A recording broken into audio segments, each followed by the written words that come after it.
nagsisisi dahil iyong narinig mula sa labi ko.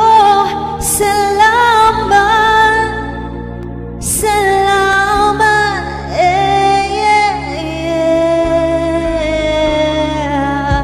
Sana iyong marinig tibok ng damdamin. Ikaw ay mahalaga sa akin. Ang awitin ko'y iyong dinggin. At kung marinig ang panalangin,